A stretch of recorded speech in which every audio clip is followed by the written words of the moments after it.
Selamat sore sekali lagi buat kita semua. Senang bertemu dengan saudara semua kembali.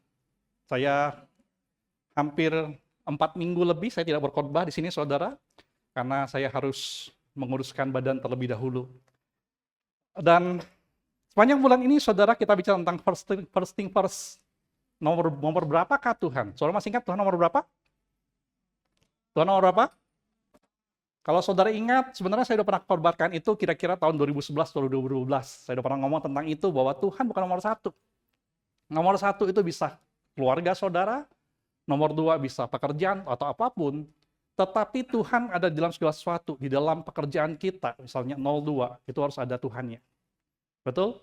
Kalau kita mendahulukan keluarga kita nomor satu, di dalam keluarga kita harus ada Tuhannya, jadi ada 01, ada Tuhannya. Itu membuat kita betul-betul menaruh Tuhan di tempat yang tepat. Tuhan bukan jadi yang pertama, tapi Tuhan jadi yang utama. Amin. Dan kita sepanjang bulan ini merenungkan satu ayat saja. Kita bakal tutup hari ini, Matius 6:33. Saya berharap saudara sudah hafal. Mari kita baca bersama-sama di depan. 1, 2, 3.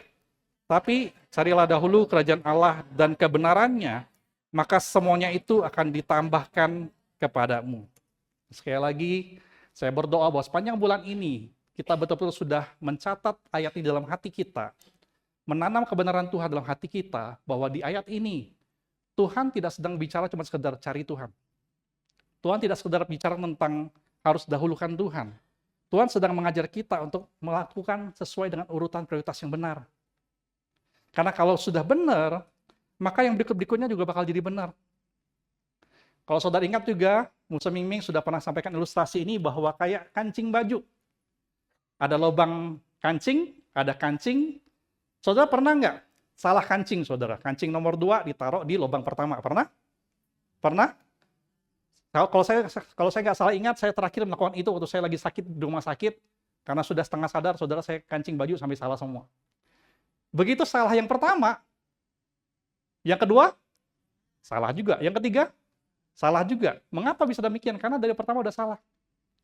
Dan itu yang Tuhan sedang bicara kepada kita. Dalam Matius 6:33, Tuhan sudah bicara, Tuhan mau mengajar kita tentang urutan prioritas. Tuhan mau mengajar kita tentang apa yang harusnya jadi pusat dalam kehidupan kita.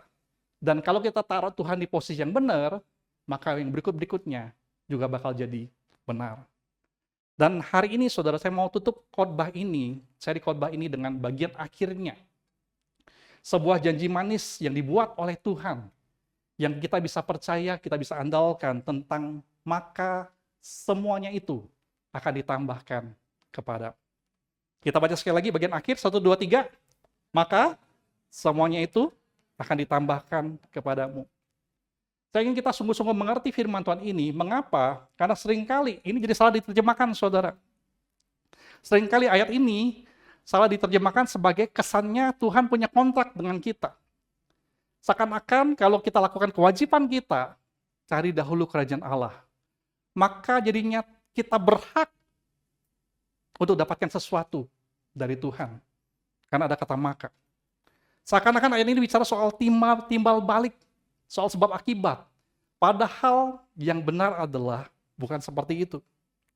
Kata maka tidak pernah boleh kita terjemahkan sebagai seakan-akan kalau kita sudah dahulukan Tuhan, maka berkat bakal kita terima. Lalu apa artinya maka itu, saudara? Saya ingin ajak kita melihat firman Tuhan yang melengkapi ini. Kita buka sama-sama di Roma 11 ayat 33 sampai 36. Roma 11 ayat 33 ayat 36. Mari kita buka bersama-sama dan kita bakal baca bersama-sama firman Tuhan ini. Roma 11 ayat 33 sampai 36.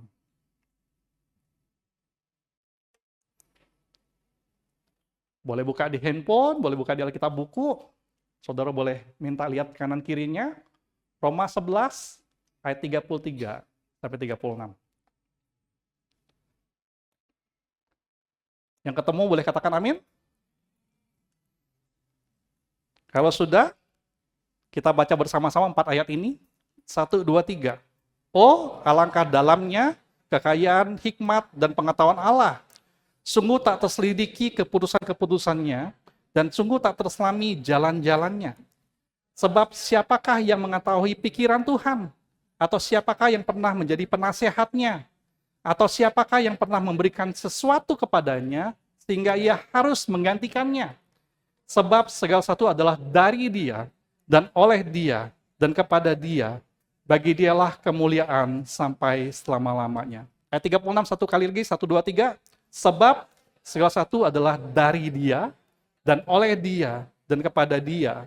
Bagi Dialah kemuliaan sampai selama-lamanya. Saudara, untuk mengerti kata maka di Matius 6:33. Yang pertama, kita perlu benar-benar mengerti bahwa semua itu berasal dari Tuhan. Kalau saudara benar-benar mendalami, meresapi kata-kata segala sesuatu adalah dari siapa? Dia itu siapa? Dari Tuhan, dikatakan oleh Tuhan dan kepada Tuhan. Maka kita mengerti satu prinsip ini. Segala sesuatu artinya berasal dari Tuhan. Betul nggak? Dan kalau kita hidupin ayat ini sungguh-sungguh, saudara, ini bakal mengubah hidup kita. Karena kebiasaannya, seringkali kita berpikir, kita bekerja keras, kita berusaha, kita berjuang, lalu kita berpikir hasilnya adalah punya kita. Seringkali bahkan waktu kita berhasil, kita berpikir penyebabnya adalah karena kita sendiri. Karena kita berjuang kok, karena aku berusaha kok, karena aku belajar yang rajin kok, karena ada kesempatan baik terbuka kok. Tapi kebenaran Tuhan di sini mengatakan bahwa kita perlu sadar bahwa segala sesuatu itu dari Tuhan. Contohnya, kita bisa bekerja karena kita sehat. Kesehatannya dari siapa? Dari Tuhan, betul? Kita punya kesempatan yang orang lain nggak punya. Dari mana? Dari Tuhan. Talenta kita, pasangan kita bahkan. Itu dari siapa? Dari Tuhan, betul nggak? Bahkan nafas yang kita punya, dari siapa? Dari Tuhan. Dan kalau kita benar-benar mengerti ini, segala sesuatu dari Dia, oleh Dia, kepada Dia, maka seharusnya yang namanya sombong, itu pasti nggak ada. Betul nggak? Yang kita punya cuman apa pada akhirnya? Kalau kita tahu semua dari Dia, oleh Dia, kepada Dia. Yang kita punya cuman adalah bersyukur dan rendah hati. Betul? Saya beberapa waktu yang lalu, saudara, mendengar kisah tentang seorang artis yang sekarang sangat terkenal. Artis ini pekerjaan utamanya adalah MC. Dia host acara TV. Mula-mulanya, kira-kira mungkin 20 tahun yang lalu, dia itu orang baru, artis baru, MC baru, host baru, yang namanya nggak dikenal orang. Tapi seiring dengan waktu, tentu saja dia berkembang. Dia punya kesempatan demi kesempatan, namanya mulai dikenal banyak orang, dia mulai punya banyak pekerjaan, pengikutnya di media sosial, followernya, itu jadi jutaan, saudara. Dan tentu saja, jadinya dia tampil di banyak acara, semua orang kenal dia, duitnya jadi banyak tentu saja. Dan ini, dia seringkali diwawancara. Dan waktu diwawancara, seringkali didapat pujian. Wah, kamu hebat ya, berbakat ya. Wah, suara kamu itu enak didengar ya, jadi MC, jadi host ya. Kamu sukses ya, kamu luar biasa ya. Dan ini yang seringkali celaka, saudara. Pujian seringkali buat kita lupa jadi sombong. Bukan karena kita pengen jadi sombong, tapi seakan-akan kita tuh kekenyangan, makan enak jadinya ngantuk. Betul nggak? Betul? Seringkali kita nggak punya niat untuk sombong. Tapi kita berpikir bahwa aku sudah kerja keras, aku dapat prestasi, aku dapat promosi, aku dapat banyak kesempatan yang orang lain nggak punya. Dipuji-puji orang, lalu pada akhirnya apa? Jadinya jadi lupa. Dan sama seperti artis ini, saudara. Karena terlalu sering dipuji, lama-lama tanpa sadar, dia mulai percaya bahwa betul yang orang katakan, ini saya berhasil karena saya kerja keras. Ini saya punya kesempatan, karena saya bisa melakukan kesempatan itu dengan baik.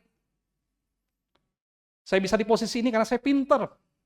Dia mulai percaya itu, sampai akhirnya dia berubah. Dia mulai sibuk sekali, jadwalnya penuh.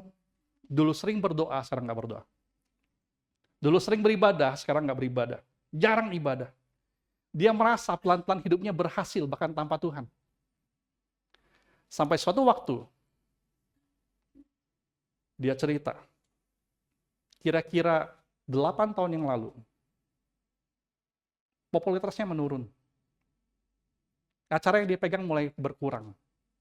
Orang mulai melupakan dia karena tentu saja bakal selalu ada artis baru, host baru. Betul? Dan waktu itu dia mulai sadar, oh, aku selama ini sadar, lupa loh selama ini loh. Selama ini aku pikir aku begini karena aku hebat. Ternyata suara yang enak didengar ini dari siapa? Dari Tuhan. Wajah ini yang diterima banyak orang, siapa yang beri? Tuhan. Kesempatan bertemu orang-orang penting, siapa yang kasih? Tuhan yang atur, dia mulai sadar.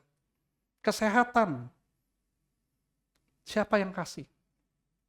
Dia mulai sadar, segala sesuatu yang dia terima selama ini, bukan karena dia hebat, tapi simple, sederhana. Semua terjadi karena Tuhan itu baik, saudara. Dan sejak itu, sejak dia mulai sadar, hatinya berubah, dia tidak kerja keras, dia mau mulai dahulukan Tuhan yang dia sudah lupakan, dan bahkan dia ambil satu keputusan untuk setiap Jumat malam, dia tidak mau kerja jadi host. Dia mau sediakan waktu itu buat Tuhan dan buat keluarganya. Dia mulai sadar, begitu dia dahulukan Tuhan, begitu dia taruh Tuhan sebagai yang utama, dia mulai sadar juga, oh selama ini aku sibuk kerja, dapat duit banyak, siapa yang dikorbankan? Istrinya, anak-anaknya. Dan karena itu dia ambil keputusan, mulai sekarang, setiap Jumat, aku udah mau kerja deh, aku mau di rumah, aku mau ngobrol sama Tuhan, aku mau main sama anak-anak, aku mau taruh handphone, aku mau fokus dengan istri dan anak. Saudara tahu artis ini namanya siapa? Kecuali yang di soal tadi pagi udah tahu ya. Siapa? Daniel siapa? Daniel Mananta, saudara. Host Indonesian Idol yang paling lama. Dan ini yang terjadi, dia cerita. Begitu dia putuskan bahwa dia tidak terima pekerjaan Jumat malam, dia baru bikin janji itu sama Tuhan. Tuhan, mulai sekarang aku sadar keluarga itu harus penting. Jumat malam aku nggak terima kerjaan. 3 hari kemudian, manajernya ditelepon orang. Ada pianis terkenal nih dari luar negeri. Saya lupa siapa namanya. Tadi saya udah cari, terus saya lupa lagi. Ada pianis nih terkenal dari luar negeri, pengen bikin acara. Dia mau konser. Dia minta kamu jadi hostnya. Oh, kapan acaranya? Manajernya tanya. Acaranya tanggal segini, jam segini, hari Jumat. Berapa bayarannya? 300 juta. Saudara. Lalu manajernya yang sudah dikasih tahu, tiap Jumat malam dia nggak mau terima kerjaan lagi. Ngomong sama Daniel Mananta. Daniel, boleh nggak? Sekali ini, Kau kan juga baru bikin janji sama Tuhan, kau kan sekali ini, boleh nggak? Kau terima deh kerjaan yang ini. 300 juta loh, kalau kau tolak ini loh. Saudara tahu Daniel bilang apa? Daniel Mananta bilang begini, aku sudah buat janji sama Tuhan dan keluargaku. Aku udah bisa hari Jumat malam. Di tahun itu, saudara, akhirnya lewat. Dan bukan cuma pekerjaan itu yang hilang, saudara tahu, dia cerita bahwa pekerjaan dia jadi MC untuk acara bank, acara perusahaan besar, itu biasanya kapan? Jumat malam. Dan artinya, dia banyak sekali kehilangan kesempatan untuk dia jadi MC host. Karena apa? Dia bikin keputusan untuk dahulukan Tuhan, taruh Tuhan sebagai yang utama, dan yang lainnya harus juga di tempat yang benar. Tapi ini yang menarik. Dia cerita, tahun depannya, pianis ini datang lagi ke Indonesia. Lalu dia ngomong lagi sama manajer itu, kontak manajer, aku maunya Daniel Mananta jadi hostnya. Oke, kapan acaranya? Jumat lagi, saudara. Tapi bersyukurnya apa? Dia bilang, aduh minta maaf, kalau Daniel Mananta nggak bisa hari Jumat. Dia benar-benar nggak bisa. Sampai akhirnya pianis ini memutuskan untuk pindahin harinya. Padahal sudah DP, sudah bayar tempat, dia pindahkan waktunya, harinya, supaya dia benar-benar pengen hostnya Daniel Mananta, saudara. Itu luar biasa yang dia terima. Tahun lalu, dia kehilangan kesempatan, kehilangan penghasilan, tapi begitu dia dahulukan Tuhan, begitu dia nggak lupa dengan Tuhan, Tuhan juga tidak bakal pernah buat dia, buat kita jadi rugi. Amin? Amin? Kita semua sebagai manusia juga bisa lupa seperti itu, bukan? Entah kita artis atau bukan. Atau kita karyawan yang karirnya mulai naik. Entah kita pengusaha yang usahanya mulai berhasil, kita tambah sibuk. Atau kita pelayan Tuhan yang pelayanannya tambah diberkati, kita tambah terkenal, tambah sibuk. Siapapun kita. Seringkali kita, waktu sukses, kita seringkali bisa berpikir kita kuat karena kita sehat. Padahal kita kuat karena Tuhan yang beri kekuatan. Kita pikir kita berhasil karena kita pinter, padahal kita berhasil karena Tuhan yang beri kesempatan. Kita berpikir kita punya banyak karena kita kerja keras, padahal kita bisa bekerja keras karena Tuhan yang beri kekuatan itu. Hari ini, saudara, saya ingin kita benar-benar mengerti arti kata maka di dalam Matius ayat 33. Dengan menaruh ini dulu sebagai poin yang utama. Ingatlah bahwa segala sesuatu itu dari siapa? Dari Dia dan oleh Dia kepada Tuhan juga. Kalau kita taruh itu tempat yang benar,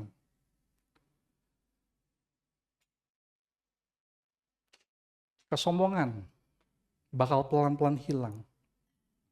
Yang tersisa daripada kita adalah apa? Cuman kita rendah hati dan kita bersyukur.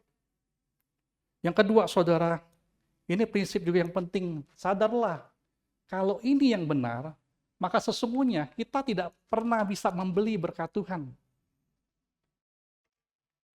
Kita nggak pernah bisa beli berkat Tuhan. Kadang-kadang ini kita lupa juga. Kadang-kadang tanpa sadar orang Kristen berpikir, punya pola pikir kayak begini. Kalau saya melayani, Tuhan bakal memberkati. Ini lagi yang lebih terkenal. Kalau saya memberi Tuhan persembahan, Tuhan bakal apa? Yang biasa kita dengar? Melipat gandakan. Betul nggak? Ada lagi kata-kata begini, kalau saya setia, hidup saya pasti Tuhan jaga. Dan kalau itu kita lakukan, tanpa sadar saudara, iman kita bisa berubah jadi transaksi dengan Tuhan. Seolah-olah kita membeli berkat Tuhan dengan perbuatan kita, padahal berkat Tuhan adalah anugerah, bukan pembayaran. Ngomong dulu kanan kiri, bukan pembayaran.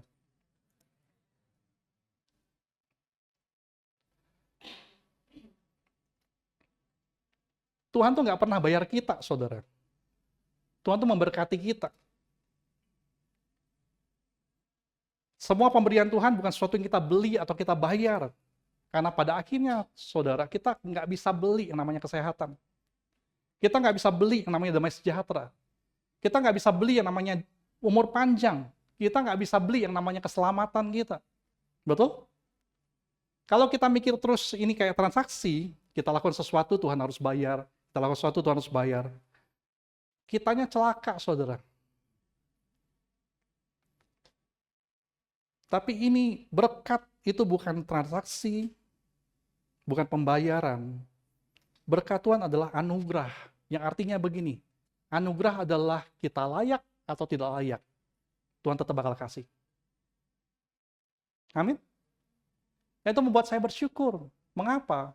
Karena saya sendiri merasa saya banyak nggak layaknya, saudara. Saya sendiri merasa bahwa saya banyak cacatnya. Tapi saya bersyukur, karena berkat Tuhan adalah anugerah, meskipun saya gagal besok hari, Tuhan bakal tetap menolong kita. Amin. Meskipun kita jatuh minggu depan, Tuhan bakal kasih kita belas kasihannya. Meskipun kita gagal berulang kali, saudara, kita bersyukur karena itu anugerah. Tuhan tidak bakal pernah berkata, kamu nggak layak, aku nggak mau tolong kamu lagi. Aku nggak mau ampuni kamu lagi. Karena berkat bukan pembayaran, tapi adalah apa? Adalah anugerah. Dan ini yang menarik, betul-betul. Roma 11:35 dalam versi yang mudah dibaca. Di depan ada, kita baca sama-sama, 1, 2, 3. Siapa yang pernah memberi sesuatu kepada Allah, Allah tidak pernah berutang kepada siapapun. Firman Tuhan ngomong sama kita begini, Tuhan tuh nggak pernah punya utang sama siapapun. Tuhan tuh nggak pernah wajib berkatin kita, selamatkan kita. Tuhan tidak pernah punya kewajiban itu.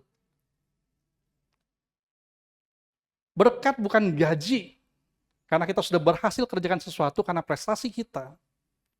Dan kalau itu yang terjadi, saya berharap semua kita bakal jadi orang-orang yang sadar, hidup kita adalah anugerah, dan karena itu aku bakal bersyukur lebih banyak. Karena kalau saudara masih berpikir dengan cara yang salah, kalau aku pelayanan, Tuhan bakal berkati. Kalau aku memberi, Tuhan bakal melipat gandakan. Kalau aku setia, Tuhan bakal bikin hidup jadi lancar. Saudara perlu tahu, begitu saudara mikir dengan cara transaksi, kita bakal punya banyak kekecewaan dalam hidup ini. Nah, saudara, waktu saya renungkan poin ini, saya berpikir di Alkitab kita, siapa ya di Alkitab kita ya, tokoh ya, yang kalau dia berpikir, aku sudah taat sama Tuhan,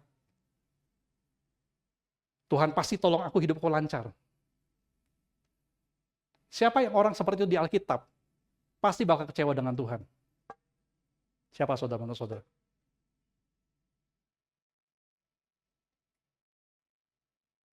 Siapa menurut saudara tokoh di Alkitab yang hidupnya sempurna betul?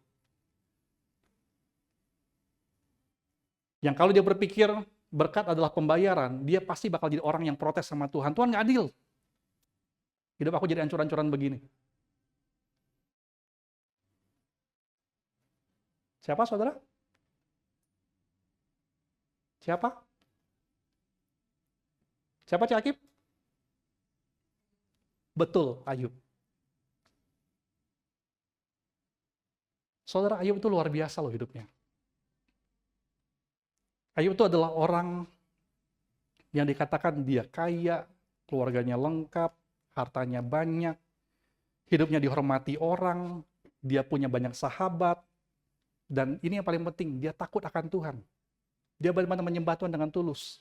Saking dia punya ibadah itu baik, setiap pagi, bukan seminggu sekali, setiap pagi, Ayub mengorbankan korban bakaran kepada Tuhan. Karena apa? Dia ngaku dosa-dosanya, dia juga mengakui dosa anak-anaknya. Hidupnya sangat layak disebut sebagai orang saleh. Tapi kalau saudara ingat kisah Ayub, apa yang terjadi kemudian dengan Ayub?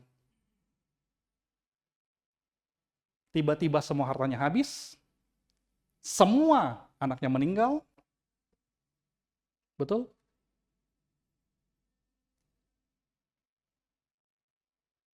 Dia kemudian dikatakan apa? Kesehatannya hancur. Istrinya menyuruh dia tinggalin Tuhan, karena juga kepahitan dengan Tuhannya. Dia punya sahabat-sahabat yang menuduh dia berbuat dosa. Disalahpahami. Saudara, saya berusaha membayangkan kalau saya jadi Ayub.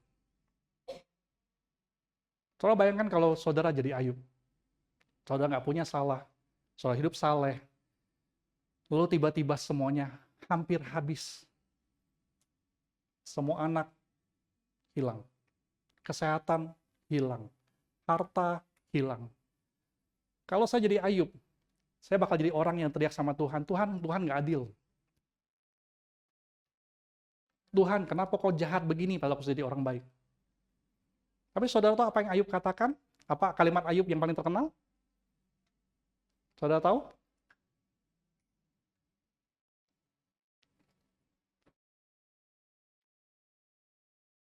Ini, saudara. Ini kalimat Ayub yang luar biasa. Kita baca sama-sama. 1, 2, 3. Tuhan yang sudah dikatakan, Tuhan yang memberi. Tuhan yang mengambil. Terpujilah nama Tuhan. Soal perhatikan ini baik-baik. Ayub tidak berkata, Tuhan, engkau berutang banyak berkat kepadaku karena aku sudah jadi orang benar. Ayub tidak berkata sama Tuhannya, Tuhan, kau nggak adil. Karena aku sudah hidup sesuai dengan peraturan Tuhan.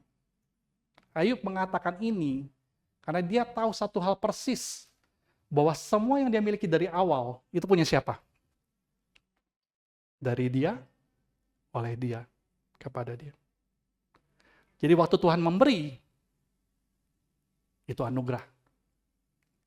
Waktu Tuhan mengambil, yang Tuhan ambil punya siapa? Punya Ayub? Atau punya Tuhan? Karena Ayub mengerti, semua dari Dia, oleh Dia, kepada Dia. Tuhan memberi, itu anugerah. Tuhan mengambil, memang punya Tuhan. Terpujilah Tuhan. Ayub punya iman yang sangat dewasa. Karena dia mengerti gini, berkat itu bukan upah karena kita baik, tetapi anugerah karena Tuhan baik. Kalau kita terima berkat hari ini, saudara, itu bukan karena kita.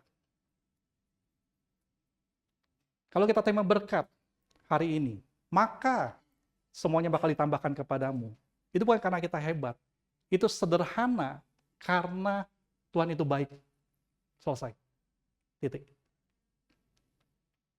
Semua karena Tuhan itu baik. Dan di akhir cerita pun, kalau saudara ingat cerita Ayub, apa yang terjadi dengan kehidupannya, hartanya diganti 2 kali lipat. Betul? Dia kembali punya anak-anak, nggak 2 kali lipat, tetap.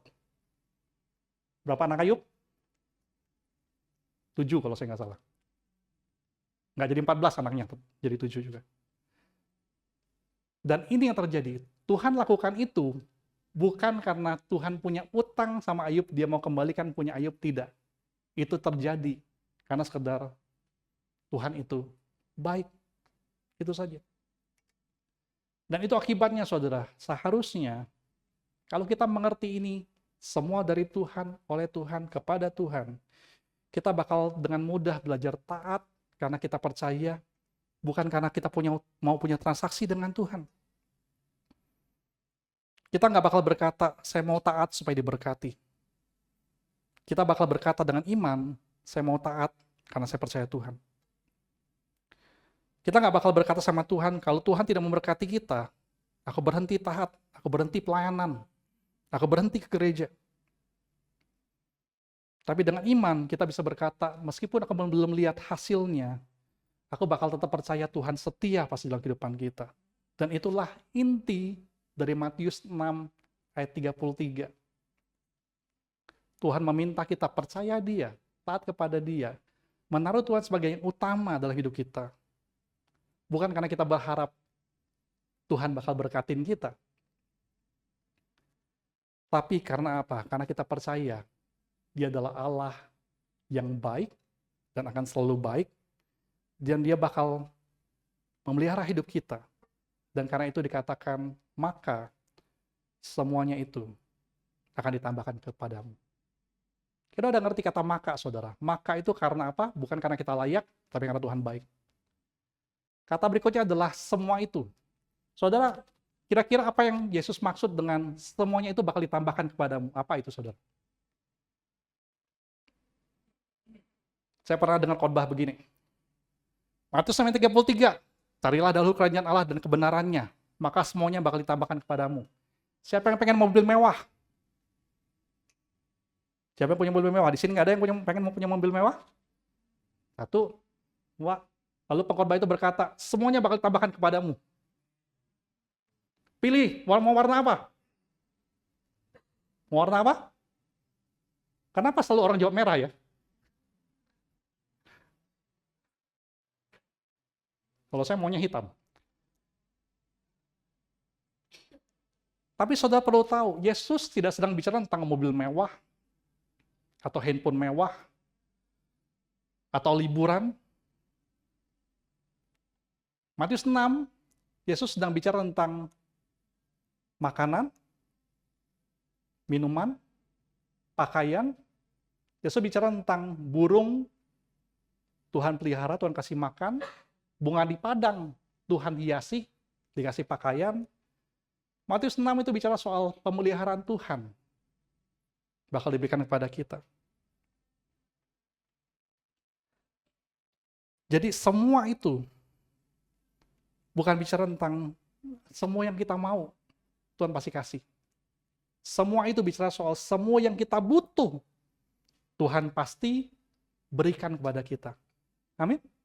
Amin.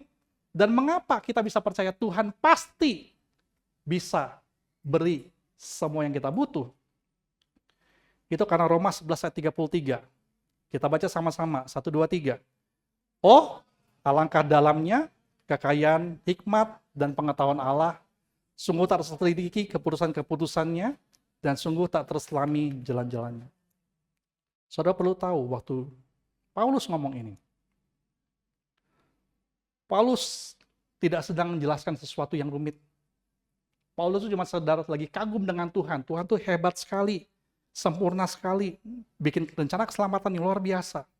Dan Paulus berkata begini, kita semua bisa percaya Tuhan bakal sanggup menolong kita, pelihara hidup kita, karena dia punya 3 hal. Yang pertama kekayaan, kedua apa? Hikmat, ketiga apa? Pengetahuan. Kita bisa taat sama Tuhan, kita bisa percaya pada Tuhan, karena kita mau taat. Karena kita tahu Tuhan punya 3 hal ini, saudara. Yang pertama adalah kekayaan. Dan kekayaan itu bukan bicara soal emas atau uang. Kekayaan ini bicara soal Tuhan itu kaya dalam hal kasih-Nya, dalam belas kasihan-Nya, dalam kebaikan-Nya. Yang artinya begini,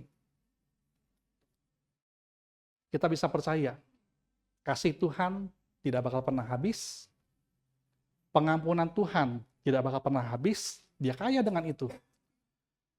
Artinya, kalau kita jatuh besok, anugerah Tuhan bakal selalu tersedia.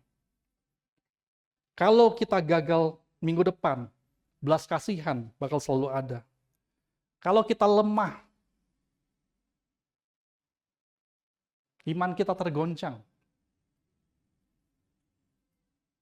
Tuhan tidak bakal buang kita. Karena dia punya kekayaan kasih setia yang tidak pernah habis. Dikatakan mengapa kita bisa percaya kepada Tuhan? Karena dia punya hikmat, yang artinya begini, Tuhan tahu segala sesuatu yang dia lakukan, meskipun kita nggak ngerti. Dan waktu kita berkata, Tuhan kenapa jalannya begini ya? Tuhan kenapa harus nunggu ya? Tuhan kenapa nggak dipermudah ya?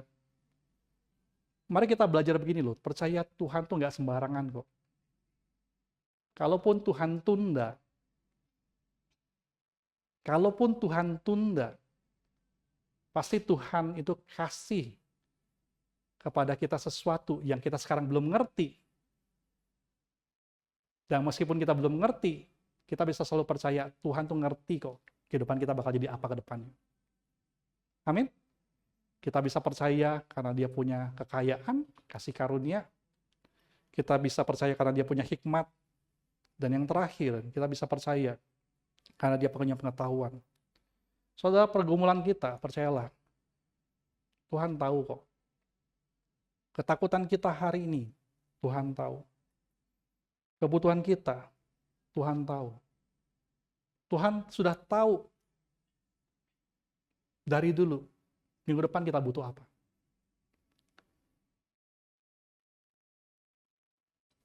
Saudara, sering kali terjadi di gereja ini.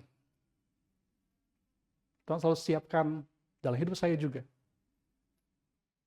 Apa yang saya butuhkan, apa yang saya doakan. 3 detik yang lalu. 5 detik kemudian Tuhan sudah jawab. Karena apa? Karena waktu saya berdoa detik ini, saudara-saudara sudah siapkan kok. Dari jauh-jauh hari, apa yang saya butuh. Amin? Jadi apapun yang saudara pikir Tuhan nggak tahu, Tuhan tahu. Jangan takut Tuhan lupa. Jangan takut Tuhan itu sibuk jadi nggak lihat. Jangan takut Tuhan terlambat. Kita bisa percaya kepada Tuhan karena dia punya kekayaan, dia punya hikmat, dia punya pengetahuan. Dan waktu kita kenal Tuhan dengan benar, saya mengajak kita untuk hidup dalam iman, bukan dengan transaksi. Kita bisa taat sama Tuhan karena kita kenal dengan baik siapa Tuhan yang kita percaya. Terakhir, saudara, sebagai penutup. Maka semuanya itu akan ditambahkan kepadamu. kita udah mengerti, maka itu bukan kontrak, bukan sebab akibat, karena Tuhan baik aja, maka Tuhan kasih kita. Semuanya itu, kita udah ngerti itu bukan soal handphone yang kita mau, tapi semua yang kita butuhkan. Lalu saudara pernah mikir nggak, mengapa Tuhan berkata, maka semuanya itu akan ditambahkan kepadamu? Saudara pernah mikir nggak, bukankah logisnya, sederhananya Tuhan bisa bilang begini, maka semuanya itu bakal diberikan kepadamu. Lebih simpel kan? Betul nggak? Betul? Mengapa Tuhan nggak bilang, maka semuanya bakal diberikan kepadamu? Mengapa Tuhan bilangnya semuanya bakal ditambahkan kepadamu? Saudara pernah mikir mengapa Tuhan pakai kata tambahan? Kira-kira abad? Karena sudah pernah diberi. Bisa. Tapi di ayat itu bukan. Ayat itu ngomong tentang katanya adalah tambahan. Saudara tahu mengapa? Ini ilustrasinya. Tuhan bilang, carilah dulu kerajaan Allah dan kebenarannya. Itu sama kayak begini. Kalau saudara beli hamburger, apa sih itu hamburger? Apa sih entah hamburger? Apa yang harus ada di hamburger? Daging. Apa? Sayur. Itu aja. Saus. Apalagi? Tomat. Roti, betul. Kalau nggak ada roti, ya bukan hamburger, bukan? Daging. Lalu apa yang harus ada jadinya? Hah? Ya pasti harus ada roti, harus ada daging. Yang lainnya, sayur selada, tomat, saus, mayones, semua itu adalah add-on, tambahan, betul? Betul? Saudara bakal pergi nggak beli hamburger? Lalu ngomong di drive-thru, ini ya, saya bayar 45.000. Saya nggak butuh roti sama dagingnya, saya cuma butuh mayonesnya. Atau saya cuma butuh seladanya. Saudara bayar 45.000, lalu saudara ngomong, aku nggak butuh ya, roti sama dagingnya aku nggak butuh, aku cuma butuh seladanya, 45.000. Saudara bakal lakukan itu nggak? Mending beli ke tempat lain, betul nggak? Selada 45.000 sudah berapa banyak, betul? Dan itu yang Tuhan mau ngomong sama kita begini loh, mengapa pakai kata tambahan? Karena Tuhan mau bilang sama kita begini, yang namanya berkat, pemeliharaan Tuhan, saudara nggak perlu minta. Itu tambahan kok. Kalau kamu pesen, lakukan yang pertamanya, kerajaan Allah dan kebenarannya, saudara nggak perlu minta berkat dari Tuhan, Tuhan pasti kasih. Karena bagi Tuhan itu cuma tambahan. Bagi Tuhan itu cuma tambahan. Tapi sayangnya, ada banyak orang Kristen yang mintanya apa? Tomatnya, mayonesnya, sayurnya. Sedihnya ada gereja-gereja yang ngajarin kita suruh kejar berkatnya Tuhan. Padahal yang Tuhan minta itu apa? Tuhan minta kita benar-benar yang utamanya, bukan yang tambahannya, yaitu apa? Kerajaan Allah dan kebenarannya. Saya berdoa, saudara mengerti ini sungguh-sungguh. Maka, semuanya bakal ditambahkan kepadamu. Dan karena itu, kita bakal cari kerajaan Allah. Bukan supaya kita jadi kaya. Istri saya masih sering berdoa, Tuhan jadikan suami saya kaya. Yang saya pun nggak tahu gimana caranya saya bakal jadi kaya.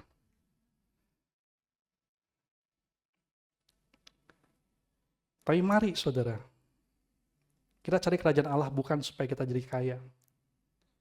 Kita mau cari kerajaan Allah karena kita mau jadikan Dia sebagai Raja dalam kehidupan kita. Kingdom living. Kita mau Tuhan yang pimpin hidup kita. Karena kita ngerti satu prinsip. Kalau pemimpinnya benar, urutannya benar, semuanya bakal jadi benar. Kalau pemimpinnya ngaco, pemimpinnya rusak, pemimpinnya korupsi, Di bawah bakal semuanya jadi hancur juga, betul? Saudara mau jadikan siapa jadi raja dalam hidup saudara? Diri sendiri? Kalau diri sendiri, saya nggak berani. Saya mau jadikan siapa jadi raja dalam hidup saudara? Pasangan saudara? Anak saudara?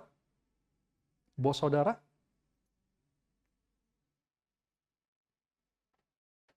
Mereka juga bukan harusnya jadi raja saudara.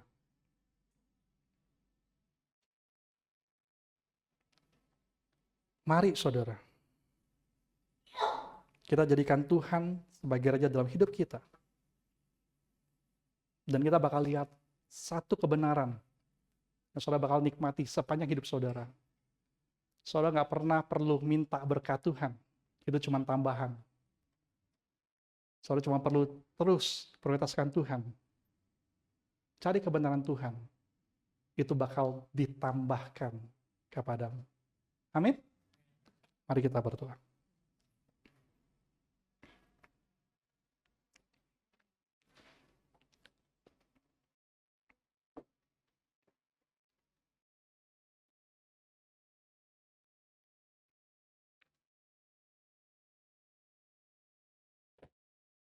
Tuhan Yesus, Bapa kami di surga.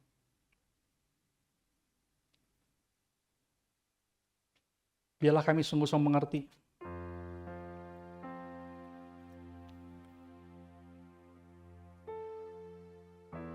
kalau semua adalah dari Tuhan, oleh Tuhan, dan kepada Tuhan. Biarlah kami bisa hidup dengan pemahaman seperti itu setiap hari. Sehingga kami bakal mengandalkan Tuhan, bukan manusia. Menjadikan Tuhan sebagai Raja, bukan manusia manapun, termasuk diri kami sendiri. Kami percaya kami bakal menikmati berkat pemeliharaan, pertolongan Tuhan sebagai tambahan dalam hidup kami. Tuhan tolong kami, kalau kami selama ini salah mencari yang lain di luar Tuhan. Kalau selama ini kami sudah melenceng, tidak lagi dahulukan Tuhan sebagai yang utama. Tuhan, sore hari ini, buat kami kembali kepada Tuhan. Buat kami kembali mencari Tuhan, mengandalkan Tuhan lebih daripada yang lain. Dan kami percaya semua ketakutan kami, semua kekhawatiran kami,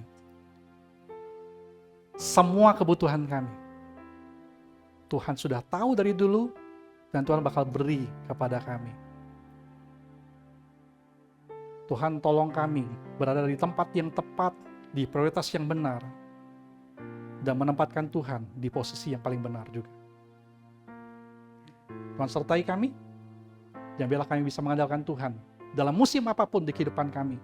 Kami bakal jadi orang-orang yang mengandalkan Tuhan sepenuh hati kami. Ini kami Tuhan Yesus, Tuhan tolong kami, dalam terus kami berdoa, sama-sama kita katakan, amin.